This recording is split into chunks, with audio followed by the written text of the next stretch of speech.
Hello मित्रों, मारू नाम सिद्धार्थ वोरा। आज की तारीख है 2 ऑगस्ट 2024। वर्धमान प्रोपरीमांथी આજે આપણે નોનસ્ટિક વિશે અન્ડરસ્ટેન્ડિંગ લેશું। નોનસ્ટિક કેટલી ટાઈપ્સના આવતા હોય છે અને નોનસ્ટિકના પ્રાઇસમાં શું શું ફરક હોય છે એ પ્રકારમાં। તો પહેલાં આપણે જોઈએ તો આ જે કોટિંગ છે, બ્લેક કલરનું કોટિંગ ઢોસા તવા માટેનું કર્યું છે। આને છે ને ટેફલોન કોટિંગ કહેવામાં આવે છે। ટેફલોન કોટિંગમાં તમારે કોટિંગ શું કામ કરવામાં આવે છે? કોઈ બી વસ્તુમાં એલ્યુમિનિયમ છે તો એ શરીર માટે નુકસાનકારક છે। એમાં આપણે કોઈ બી વસ્તુ કુકિંગ કરીએ તો એ વસ્તુ આપણને શરીરમાં નુકસાન કરે। હવે જો કોટિંગ કરેલી વસ્તુ હોય તો કોટિંગ કરવાથી તમને હેલ્થમાં કોઈ નુકસાન નથી થતું। હા, કોટિંગ જ્યારે નીકળી જાય ત્યારે તમને હેલ્થમાં એ નુકસાન કરવાનું ચાલુ કરે। એટલે આ એક ટેફલોન કોટિંગ કરેલું છે। ટેફલોન કોટિંગ કરવાથી તમારી જે કોઈ બી વસ્તુ કુકિંગ કરવા રાખો છો એ વસ્તુ નોનસ્ટિક, એટલે નોનસ્ટિકનો મતલબ જ એ થાય કે એ વસ્તુ ચોટશે નહીં તમારી અને ઇઝીલી કુક થઈ જશે, ફાસ્ટ કુકિંગ થશે। પછી નોનસ્ટિકમાં ઘણા બધા ટાઈપના આવતા હોય છે બીજા। આ ઢોસા તવામાં થોડોક જ ફરક છે। આ બોર્ડરલેસ છે, જેનામાં માઇનર એવી પડ આપવામાં આવી છે। અમુક ઢોસા તવામાં એવું હોય કે થોડીક બોર્ડર ઊંચી બી આપવામાં આવી, એ કન્વિનિયન્સી પ્રમાણે હોય છે કે તમારે કઈ ટાઈપનો ઢોસા તવો યુઝ કરવો છે। અમુક ઢોસા તવા આવી રીતે કોટિંગવાળા બી આવતા હોય છે। આવું કોટિંગ હોય એનો મતલબ એવો છે કે આ માર્બલ કોટિંગ કહેવાય। માર્બલ કોટિંગ એટલે માર્બલ જોઈ જ હશે। માર્બલ એટલે આ માર્બલ કોટિંગ એટલે સ્ટોનના પાવડરમાંથી બનાવેલું આવે। આ કોટિંગ ગઈ તમારે ડ્યુરેબિલિટી અને નોનસ્ટિકની જેમ વર્ક કરે એ રીતના જ હોય છે। સેમ કોટિંગના ટાઈપ અલગ અલગ છે।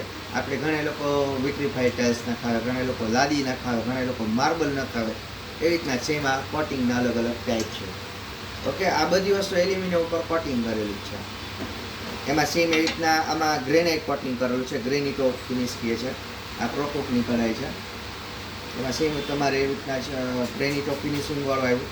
હવે આ જે છે એ પ્લેટ છે એ ઇન્ડિકેશન્સ કરે છે કે આ ઇન્ડક્શન બેઝ છે।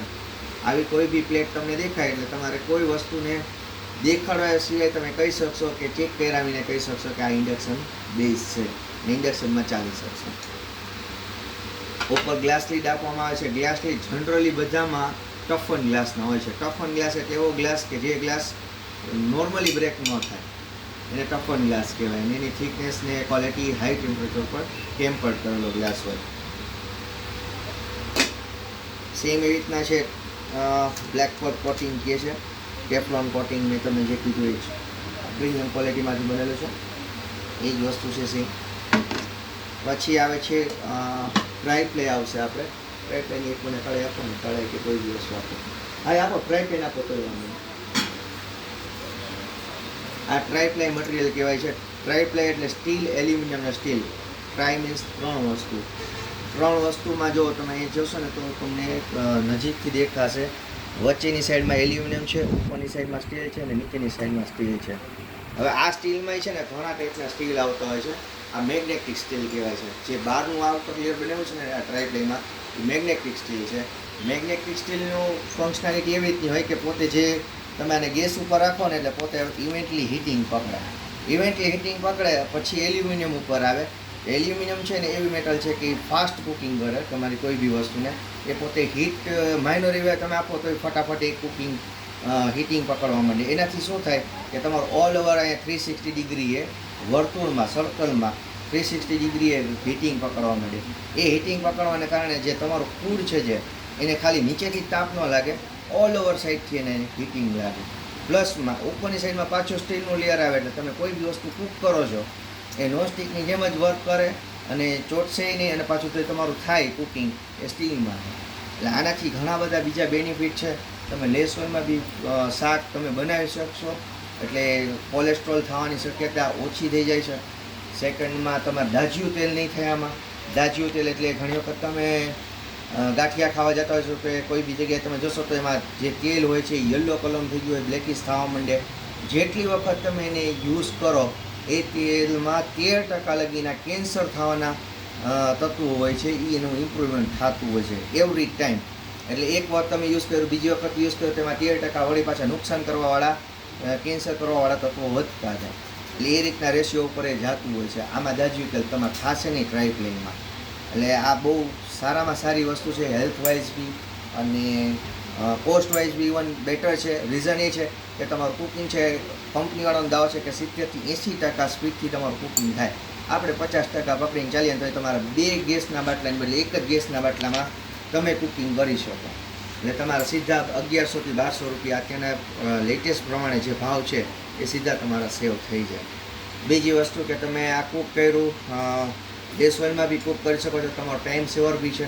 તમે જે વસ્તુ કરશો ફાસ્ટ ગેસે કરતા હોય છે એ સ્લો ફ્લેમમાં કરવાનું રહેશે, એટલે તમારું કોઈ બી વસ્તુ ચોટે નહીં. અને પ્લસમાં જે કુકિંગમાં 15 થી 17 મિનિટનો જે ટાઈમ લાગતો હોય એ વધીને 5 થી 8 મિનિટમાં તમારું કૂક થઈ જાય કોઈ બી વસ્તુ. એટલે આ એક ટ્રાય પ્લેનનો છે. એમાં ટ્રાય પ્લેનમાં ઘણી બધી વસ્તુ આવે છે. આ ડીપ ફ્રાય પેન કહેવાય છે આને. ડીપ એટલે કે આ છે નીચેની સાઈડમાં બનાવેલું છે, વધારે પડતું ઊંડું આપેલું છે એટલે. પછી સેલો ફ્રાય પેન આવશે. આ વસ્તુને સેલો કહેવાય. છીછરું એટલે કે ભાઈ આમાં પછી બીજી કાંઈ જરૂર ન હોય, તમારે માની લો કે મંચુરિયન બનાવવા છે કે એવી કાંઈ વસ્તુ બનાવવી હોય તો તમે આમાંય બી બનાવી શકો. પછી તમારે માની લો કે આમાં વધારે પડતું કંઈ ડીપ ફ્રાય પેનમાં ઓછા તેલમાં પૂરી કે એવું કાંઈ કરવું હોય તો તમે આમાં કરી શકો. એટલે આમાં તમારું તેલ એ ઓછું છે અને ઘણા બધા બીજા બેનિફિટ રહે. આપણે આટલું સમજ્યા. હવે આવે છે ટ્રાય પ્લાયમાં ઉપર એક ટાઈપનું નોનસ્ટિક ટાઈપનું લેયર આવે છે. એ લેયર કહેવાય છે હાઈટેક ગ્રીડો. આપણે એને હનીકોમ્બ બી કહે છે. હનીકોમ્બ એટલે ત્યાંની જે ડિઝાઇન છે એ મધમાખીના મકપુડા જેવી બનાવેલી છે, એટલે હનીકોમ્બ એને કહેવાય છે. સેમ આપણે જે ટ્રાય પ્લાય આ સમજ્યા એમાં ઉપરની સાઈડમાં સ્ટીલની પ્લેટ એવી બેસાડેલી છે બ્લેક કલરની, જેનાથી તમારી કોઈ બી વસ્તુ ચોટે નહીં અને એક્સ્ટ્રા કોટિંગ કરવામાં આવ્યું છે. આને બી હેલ્થ વાઇઝ કોઈ નુકસાનકારક નથી રહેતું. પ્લસમાં તમારા ઢોસા વિધાઉટ ઓઇલ બી બનાવવા હોય તો તમે બનાવી શકો છો. અને કોઈક વાર ઘણી વખત એવું થતું હોય છે, કસ્ટમરની કમ્પ્લેન આવતી હોય છે કે આમાં ઢોસા નથી ઉતરતા, તો તમારે એવું તકલીફ આવતી હોય તો તમારામાં ખાલી સિઝનિંગ કરવાનું રહે. સિઝનિંગ કઈ રીતે કરી શકાય? કોટનનું કપડું લેવાનું, ઓઇલ લેવાનું અને આને સ્લો ફ્લેમ ઉપર રાખી અને ખાલી એક વાર ઓઇલ ફેરવી નાખવાનું. ઓઇલ તમારું જેવું ડિસઅપિયર થઈ જાય એટલે તમારે આને ગેસ સ્ટવને બંધ કરી દેવાનો. ગેસ સ્ટવને બંધ કરી અને એનું ચિલ્ડ થાય ત્યાં લગીને વેઇટ કરવાની. આ રૂમ ટેમ્પરેચર ઉપર આવી જાય એટલે એનું સિઝનિંગ કર્યું કહેવાય. સિઝનિંગ કર્યા પછી તમે ઢોસા એમને વિધાઉટ ઓઇલ બી તમે ઉતારી શકશો. બીજા આને બેનિફિટ એ છે કે તમે આને ગેસ સ્ટવ ઉપર રાખી શકશો, ઇન્ડક્શન ઉપર બી ચલાવી શકશો. પ્લસમાં હેલોક્સન કરીને એક ડિવાઇસ આવે છે જે હેલોઝન કરીને એની ઉપર બી તમે ચલાવી શકો ને ઇલેક્ટ્રિક સગડી ઉપર બી આ વસ્તુ ચાલશે.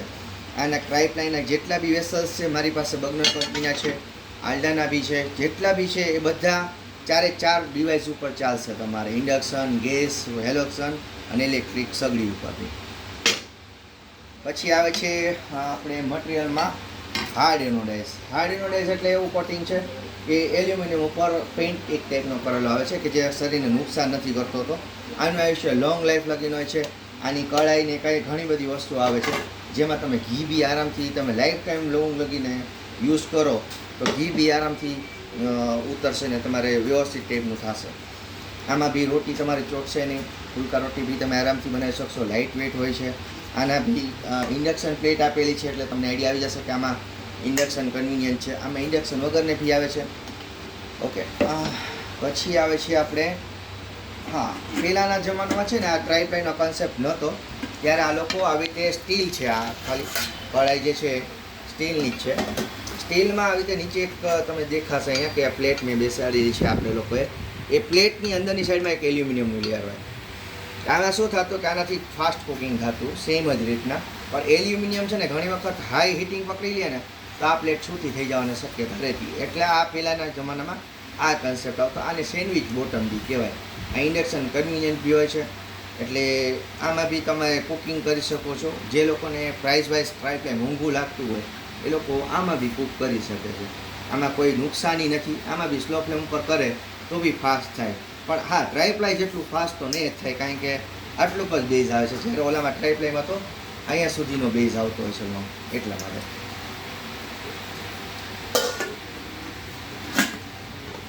પછી આવે છે કાસ્ટ આયર્ન. કાસ્ટ આયર્નમાં તમારે હેવી ટાઈપનું મટીરિયલ આવશે. અત્યારના લેટેસ્ટ ટ્રેન્ડ પ્રમાણે છે. એમાં 2 ટાઈપના કાસ્ટ આયર્ન આવે છે. એક બ્લેક કલરનું ઓલું આપો તો પોસ્ટ કે ન કરવું પોસ્ટ